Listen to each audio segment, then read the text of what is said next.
Games seem to be the only medium where a single work can enter the lexicon and remain a reference point for decades after its release.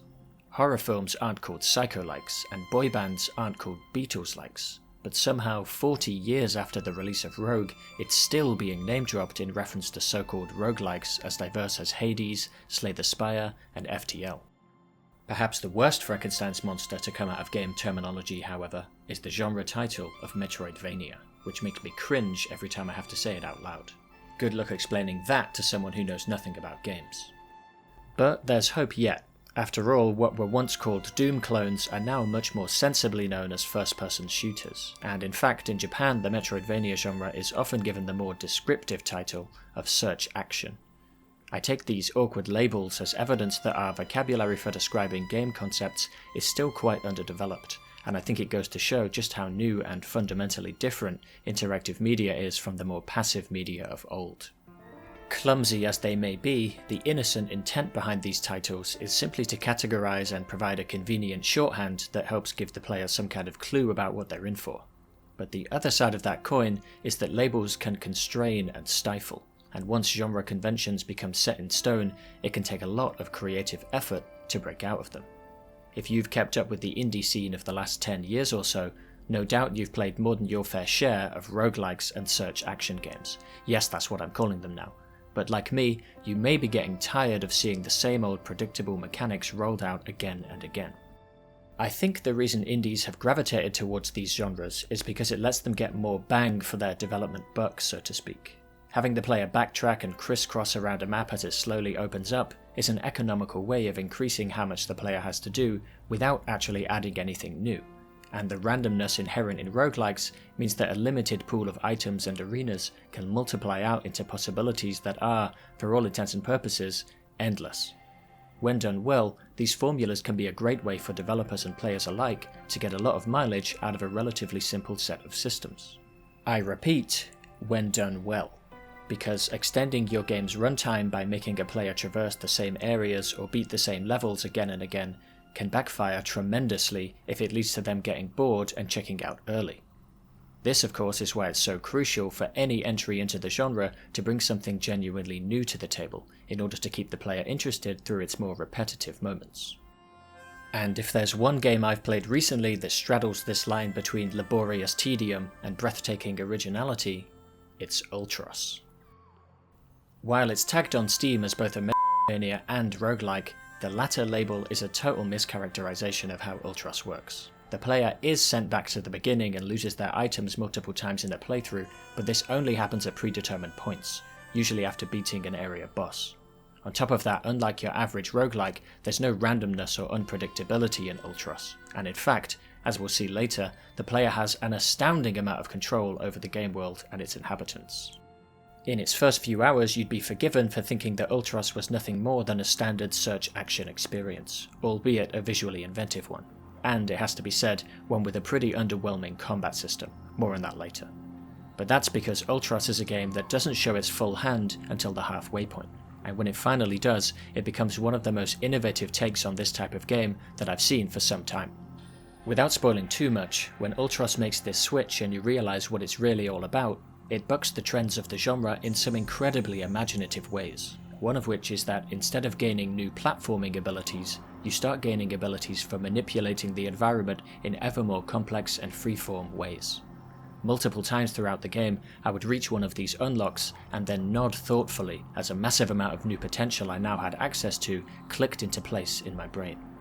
And Ultros earns another point for originality here too, because these abilities are not only used for traversal. The players also tested on their skill and understanding of these mechanics in another fascinating way that I really don't want to spoil yet, but suffice to say that I can only think of one other game that does anything remotely like it, and Ultros does it better. And I think that's my cue to draw a line here and give you your spoiler warning. Ultros is by no means a flawless game, but if you're the kind of player who can stomach lackluster combat and a bit of tedium in order to experience a truly fresh take on a stagnating genre, then you should give it a try for yourself before you watch any further. Ultros takes place on a huge space station named the Sarcophagus, caught in the time-rending pull of a black hole and populated by a host of alien flora and fauna. The plot concerns the awakening of some kind of ancient evil or demon or something like that. I'm not really sure, and I didn't get a lot out of the game in terms of story, which is fine, and honestly that deliberate ambiguity is more or less to be expected from the genre these days. Where Ultros does immediately stand apart from the usual grimdark fare, however, and what initially earned it a spot on my wishlist, is its psychedelic visuals and stronger art direction, which often had me stopping to take in the full spectacle in front of me. As with most things, the captivation I felt for this aesthetic did start to wear off over time, especially as the enemy variety is a bit lacking in the second half, but since it was unique enough to draw me in to begin with, then I think I can say it did what it was supposed to do. And so, onto the gameplay. Since picking up a weapon and learning to use it is one of the first things you do in Ultros, it seems as good a place as any to start things off with a breakdown of combat, enemies, and the resources they drop. Which unfortunately means that this video is going to start off negative before it turns around later. The player's options in combat are based mostly around combos, and this has a few consequences, none of which, I'm sad to say, are good. Your basic moveset at the beginning consists of a 2-hit combo, a charge attack, a counter after dodging, and a spinning jump attack, with more unlockable aerial moves and an extended combo available later.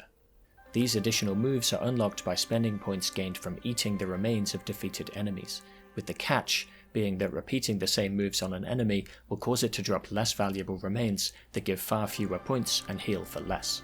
The obvious point of this is that it incentivizes you to use a variety of moves against each enemy, in order to get that perfect variety pop up and the best drop possible, and at a glance, this seems like a well-meaning idea that encourages the player to be more imaginative in combat.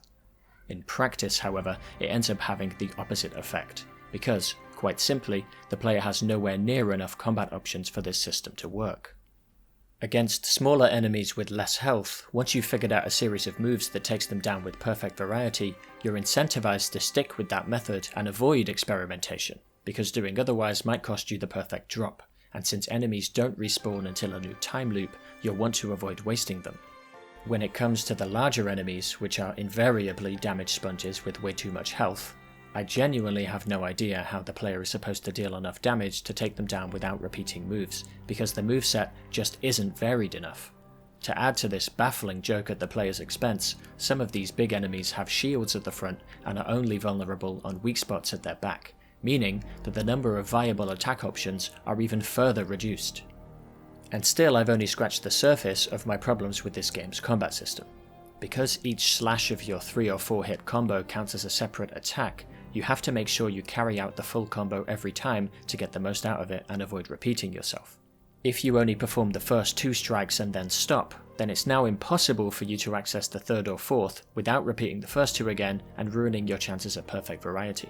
What this means is that enemy attacks and behaviour have to be designed around leaving wide open windows for the player to exploit with a full combo, which doesn't exactly lend itself to dynamic combat. On top of all that, you can't move and attack at the same time, which yet again reduces your options and makes combat feel static and rigid. It turns into a back and forth tennis match where you're not capable of properly dealing damage until the game says it's your turn, and you're forced into a reactive stance rather than an active one. Thanks to this high level of context sensitivity in the player's attack options, I find the combat in Ultros to be really unsatisfying for its own sake, even ignoring the misguided variety mechanic, and after a while I just stopped wasting my time and started running straight past enemies. To help me make this point about context sensitivity, I'm going to compare the combat in Ultros to Hollow Knight, where on paper it appears like the player has far fewer options and far less freedom, but a deeper look reveals exactly the opposite. Hollow Knight has nothing like fancy combos, and in fact the player's offensive options are about as simple as it's possible to be, just a basic directional attack, not counting the additional nail arts that can be unlocked later. But this simplicity actually ends up giving the player infinitely more freedom than Ultros, because in Hollow Knight the player is always capable of sneaking in a cheeky hit in the middle of enemy moves if they're bold or skilled enough. That is to say, the simple slash of Hollow Knight is way less context sensitive than the moveset of Ultros, and as a result it ends up being way more satisfying and freeform, not to mention that it allows the player to be more active than reactive. And I'm still not done. Another problem I have with Ultros is that enemies do barely any damage, and even when they do, it doesn't matter because you have an expansive inventory of monster body parts to heal it back anyway. By the time you reach the end of the game, you'll have dozens of barely distinguishable healing items, and choosing between them is not an interesting decision, it's just tedious. Again, I think this compares unfavourably to the simplicity of Hollow Knight, where you just have to land attacks on enemies to refill your soul meter, and can then use that for healing or special attacks as you see fit. It's simple, it's easy to understand, it comes with an interesting trade-off to make, and it doesn't pause the game while you pick between 12 different healing items that all do the same thing. If you really want to turn Ultros into a cakewalk, you can even unlock passive health regen from the upgrade menu and remove the last vestige of challenge from combat altogether, which, given my negative thoughts on the healing system, I would recommend doing. And speaking of the upgrade menu, here too I don't think there are any truly interesting decisions to be made. As I've said, you purchase these upgrades using nutrition points earned from eating monster remains, but you lose them all on each reset of the time loop. Except, that is, for ones that you tag with mnemonic mycelium, a collectible that you can find through exploration of side areas. While the beginning of your playthrough might see you deliberating and choosing carefully which ones to carry over, this choice goes away as soon as you have enough mycelium to keep all the important ones, and it's actually possible to have all skills unlocked at once if you have the patience to get enough points for it. Now, I promise this is the last time I'll bring up why Hollow Knight's combat is so much better, but in that game the charm upgrades share a limited resource, charm slots, meaning you can only have a small number of them active at once and have to make a calculated decision about what you want to bring to any given encounter. In Ultros, once you have access to all the upgrades you care about, you can start comfortably ignoring the entire nutrition mechanic. Okay, I'm mostly finished complaining about the disappointing combat of Ultros now, but just to prove that I'm not advocating for it to abandon its own ideas and start copying Hollow Knight completely,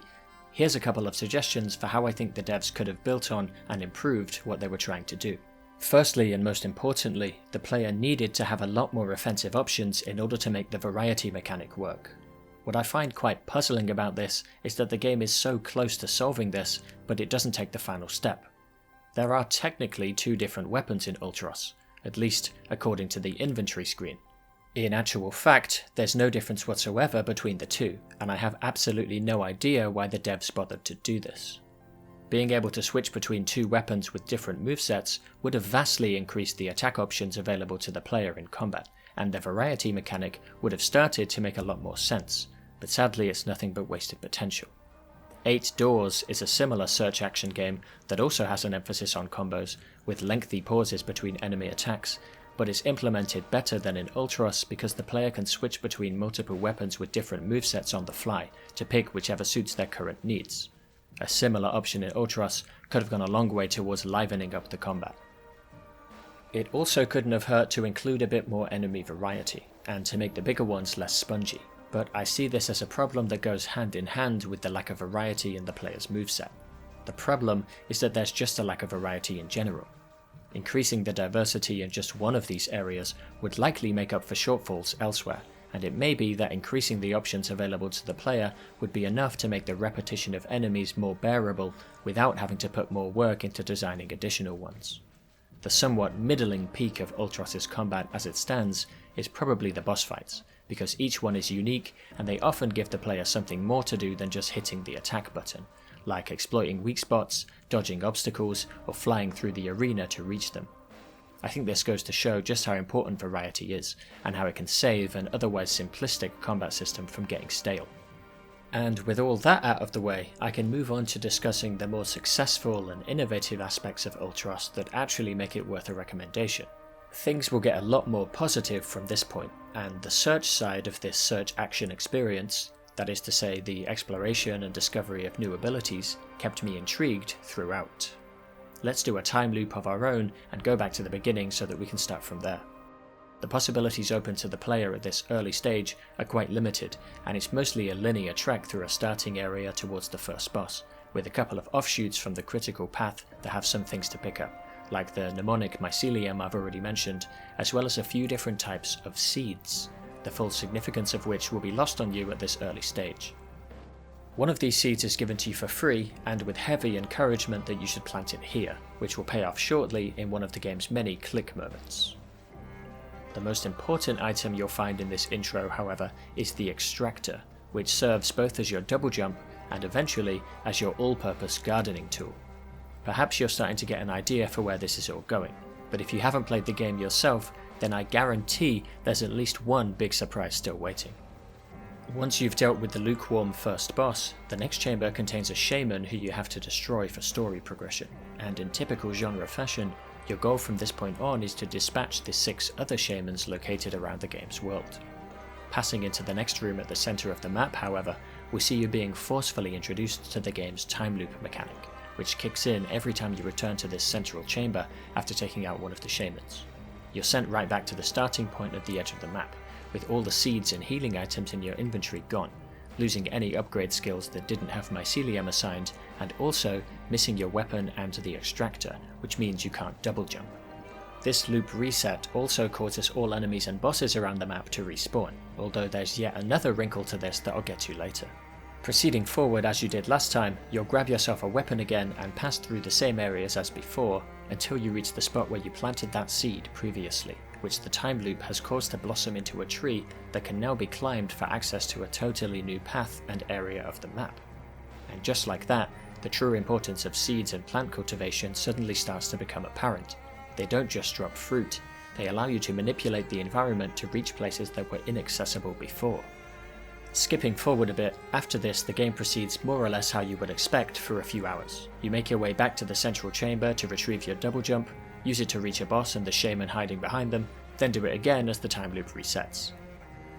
After the third repetition of this, however, the next loop sees you railroaded into a linear area without your double jump, at the end of which waits the big twist that I've been teasing up to now, and an explosion of complexity that makes Ultros into a truly mind-bending experience. When you get out into the void of space below the ship, the bugs flying around this fungus thing will follow you for a short time and activate certain receptors or plant buds, which then themselves become new nodes that you can expand the network from. If you try to expand to a node that's too far away, you'll lose connection before you get there. This is introduced to the player with the simple task of linking up the statues in this small outside area. But once you get back inside and are reminded that the ship is full of those statues and buds, it will slowly dawn on you that you're now able to link the entire map together into one big network, with various benefits for doing so. Linking up these statues will usually either drop lore or change the world in some way, like opening doors or floodgates, and in a move that I really enjoyed, linking up save points means that you can use them for fast travel, which is a nice way of making the player earn the teleport that a lot of games give away for free. The player's ultimate goal in expanding this living internet, however, is to feed each of the shamans some LSD and connect them up to reach the good ending by pacifist means. What really makes this network mechanic such a breath of fresh air is that it's entirely freeform. There's no single way to get 2 points linked together, and the player is limited more by their imagination than by anything else. It's an incredibly open-ended problem, and I feel confident in saying that no two players' solutions will ever be exactly alike.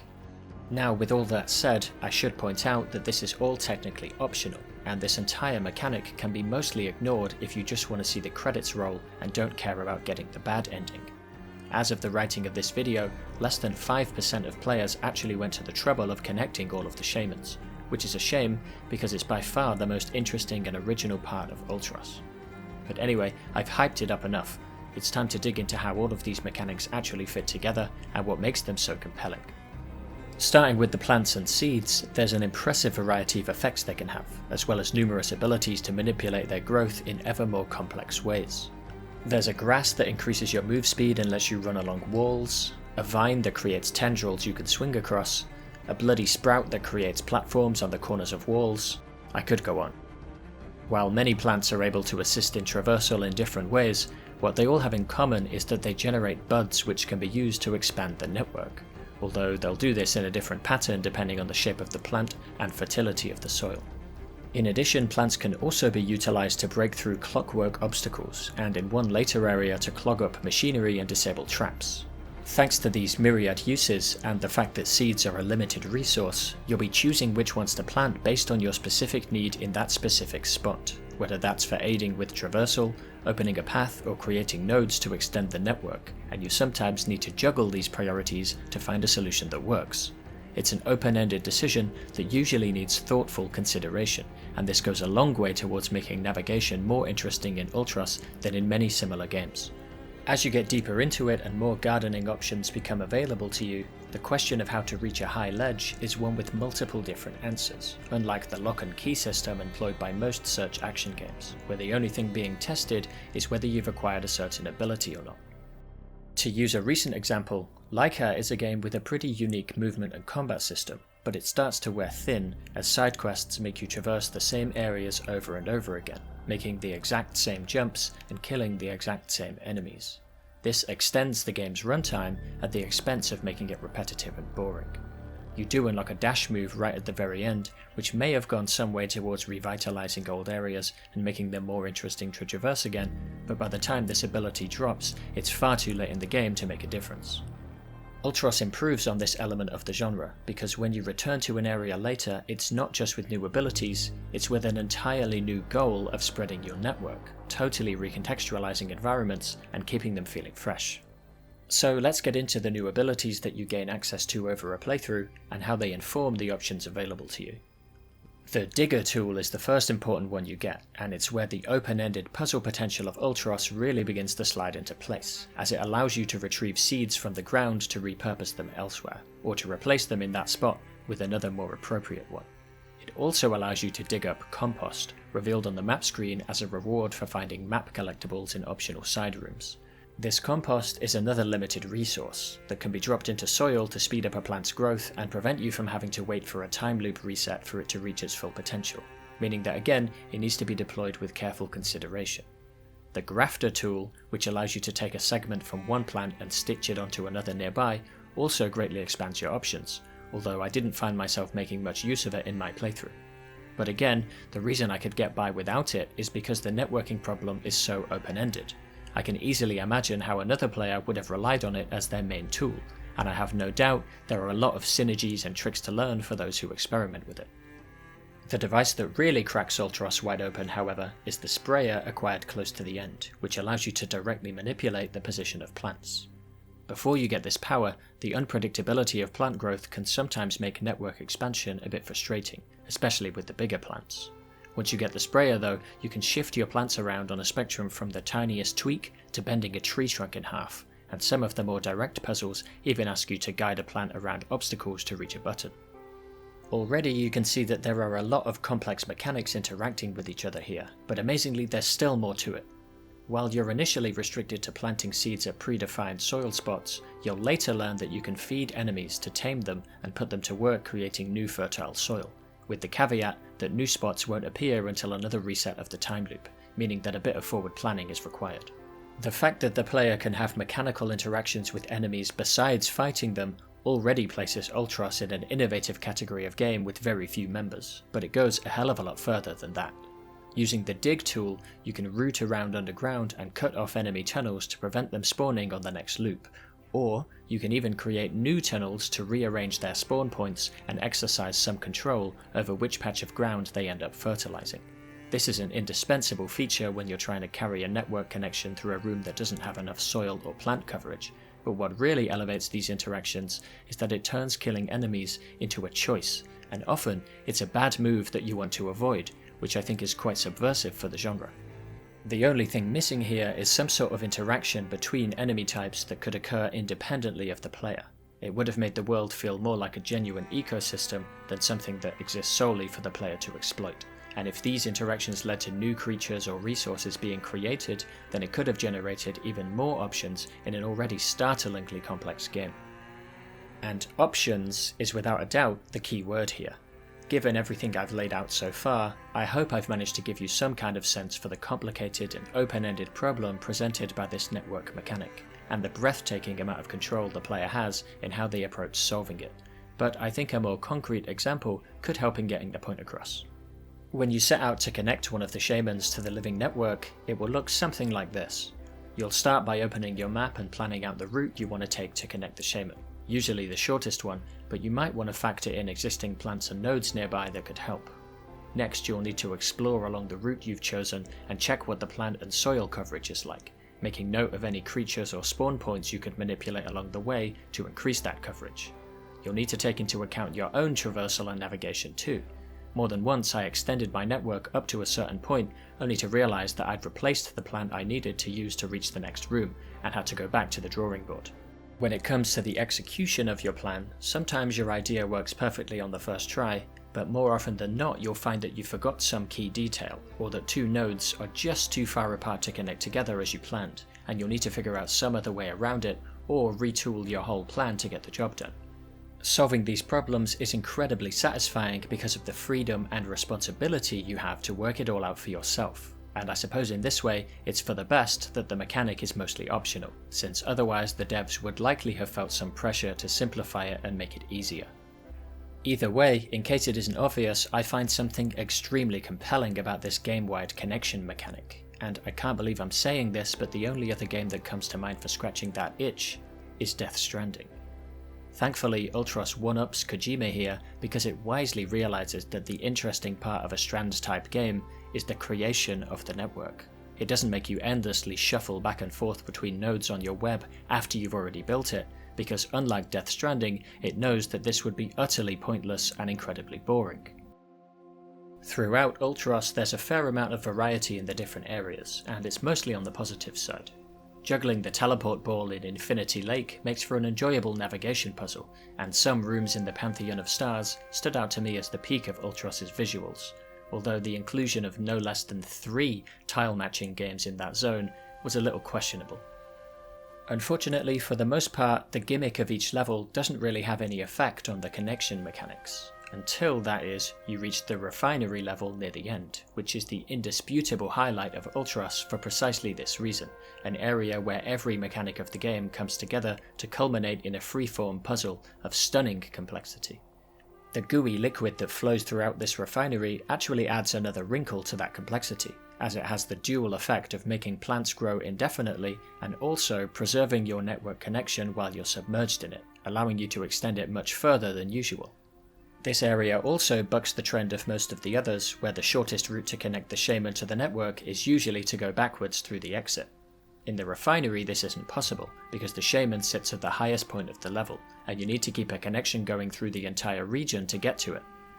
You'll have to plot the most effective route to the top, use plants to clog machinery and extend your network, break through into a completely different area for an upgrade that lets you swim against the current, and do all of this while making the most efficient use of the connection-preserving goo running through the region. The only way I can think of dialing up the complexity even further would be giving the player some way to redirect the flow of the liquid for themselves. Discovering the possibilities available to me in this refinery area and figuring out how to exploit them to my advantage was by far the most enjoyable part of Ultros for me, and it's a shame that the other regions of the map didn't add twists of their own to the network mechanics. But I'm more than willing to give the game a free pass here, because even without the extra variety I'm asking for, those base network mechanics are already original enough to carry the whole experience and then some. I want to quickly point out how rewarding the exploration can be in Ultros 2. Getting into optional and secret areas will often just yield an upgrade item like mycelium, but other times it will be a whole new skill, like the ability to swim against a current or even to teleport enemies around. It's a real testament to the freedom Ultros gives to the player that it trusts you with powerful tools like this, and even more so that it has the confidence to make them completely optional, just there for curious and dedicated players to find. You really do never know what you'll find when you break into a secret room or follow an unexplored path. Here also seems like a good spot to mention that most bosses have an alternative way of beating them non-violently, say by discovering their secret room and surprising them, or paying attention to lore tablets and figuring out that you can feed them their favourite fruit to pacify them. This is a really nice idea, but it's a shame that all of these alternative solutions are only discoverable after you've already killed the boss once and restarted the loop, so a truly pacifist run isn't possible. Given my negative thoughts on the game's combat, the ability to use these non-violent solutions on a first pass through an area would have been appreciated, and it would have made a good reward for players paying attention to clues. Now, with all of my glowing praise for Ultros' unique mechanics said and done, it just wouldn't be one of my videos if I didn't take a more critical eye to these systems and lay out where I think they don't work quite as well. As I hinted back in the intro, for all the compliments I've heaped onto the networking gameplay of Ultros, I can't deny that it also comes with a hefty slice of tedium that you have to swallow alongside the more enjoyable parts. To begin with, there's the fact that the higher level manipulations the player can perform, like moving creature spawn locations or feeding them to generate new fertile soil, require a time loop reset in order to bear fruit. No pun intended. Thing is, the player starts the game with no real control over when this takes place, as it only happens at strictly defined points after finding each shaman and returning to the central chamber. This being the case, it would take planning over unreasonable timescales for players to exert their will over the map and its inhabitants in between these loop points, so you're better off just waiting until you've found all the shamans and seen the bad end, after which you gain the ability to reset the loop anytime you like without losing your inventory. This is doubly true because plants can sometimes grow in unpredictable ways, and trying to make use of them without a full suite of tools can be frustrating. Again, you're better off waiting until the end when you have the maximum gardening potential at your green fingertips. Although, since this is the case across most search action games, I can hardly single out Ultros for it. What I can say, however, is that requiring the player to make their changes to the world, then initiate a time loop, then travel all the way back from the starting point to the spot they were actually trying to modify, is extremely dull and makes problem solving into a tedious affair, which is especially heinous in a game whose mechanics rely so heavily on experimentation and constant tweaking of solutions. To the game's credit, there is a way for the player to shorten this backtracking by connecting up as many save points as they find useful and turning them into fast travel spots, with one near to the starting location being particularly essential for saving your precious time. But I find this to be a bit of a band-aid solution. It may shorten tedium, but it doesn't remove it. I can think of a fairly simple fix for this, in allowing the player to restart the loop from any networked save point without being sent back to the starting area. The effect would be almost identical, and would still give the player a good reason to try and link together save points, with a lot less time wasted when trialing solutions to connection problems. Unfortunately, the tedium doesn't stop there. When you're spreading your network out across the map, sooner or later you may notice that Ultros lets you cheat in a big way, because nodes in your network don't actually need to stay connected. You can remove a node and it won't disconnect ones that are further along the chain. And if you think about it for more than 5 seconds, you'll realize that doing this is actually an optimal strategy, because it allows you to retrieve seeds from earlier in a chain to be reused elsewhere without having to go hunting around the map for more. Before you discover this, you'll likely treat seeds as a limited resource and think carefully about which ones you use and where. After you realize you can reclaim old ones, they essentially become an infinite resource, but with more busy work attached.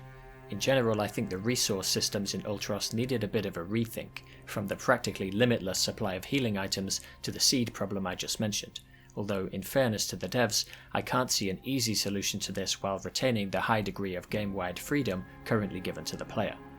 To give credit where it's due, I will say that the choice to let the player carry their inventory over into new loops after they gained the ability to initiate them themselves was an excellent call, since it eliminates a lot of tedium that would have come from searching around the map to retrieve seeds you needed. But now that I'm on the topic, I'm not sure the time loop actually adds all that much to the experience to begin with. The idea of removing the player's tools and moveset from them after each level is one that I find really intriguing, but Ultros doesn't really do anything with it besides making you run back to the central chamber every time to get them all back, which you're going to be doing regardless to get where you want to go. And then midway through the game it just starts handing you your tools right back at the start point anyway.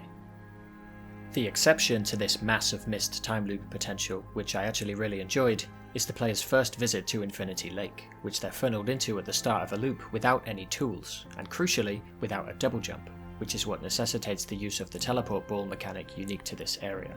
It also means that the player is forced to get to grips with the new plants in this area without having a chance to dig them up before realizing their importance. When the player returns to this area later with all of their tools and a double jump, the way they traverse it is completely changed, an interesting mechanical transformation that I think other regions of the map could have benefited from. Outside of this example, Ultros neglects to actually do anything interesting with its time loop, which is disappointing because the evidence is right there that the devs were capable of doing so. After all of that criticism, I want to remind you that I think Ultros is an excellent game, and more importantly, it's a truly original one that moves the genre forward by bringing a lot of fascinating ideas to the table. Sometimes those ideas don't work, and though I have a few too many issues with the combat to say I ever really enjoyed fighting enemies or bosses, I will always respect the attempt at doing something new over rehashing the same stale concepts as everybody else. And as I've said in other videos, if just one element of a game clicks strongly enough for you, then it can easily carry the weaker parts of the experience. In the case of Ultros, the hard carry for me was the networking mechanic, which gives the player an incredibly complicated and open-ended puzzle that can be solved in a limitless number of different ways. Of course, in a truly complex game like this one, it's not really possible to single out one mechanic for praise in isolation, because of how tightly bound together all the elements are. It's the gardening system and the staggering amount of control that it gives the player that really gives Ultros such a vast possibility space. Expanding your network is simply the goal that motivates the player to engage with it, though apparently I'm in a very small minority for doing so. Paradoxically, by making the game's most interesting mechanic into an optional one, the developers seemingly ensured that most players wouldn't bother with it, while also becoming more free to experiment with it and to make it ever more complex and interesting, which I'm grateful for, even if 95% of players neglected it. In the end, Ultros has made a very timely entry into the search action space, and it has some truly compelling answers to problems that have plagued the genre from the beginning, chief among which is how to stop repeatedly travelling through the same areas and fighting the same enemies from getting boring. Ultros' brilliant solution to this is to completely recontextualize how you approach and view areas and enemies on a second visit to a region. When you realize that enemies have more purpose in the game's ecosystem than just to give you something to kill, you see them and the rooms they're in differently. When your goal changes from simply getting yourself to the end of a level to solving a multifaceted connection puzzle, the way you view each zone changes completely, from the small scale of each individual screen to the wider map as a whole. When your abilities are periodically taken away from you, the way you interpret and interact with the space is constantly shifting, although this is one element of Ultros that I think is underutilized and needs some more work. Still, there's incredibly fertile ground in all of these ideas, and if a future developer can help them grow while pruning some of the weeds, they could blossom into a much needed renaissance for an old and wilted genre.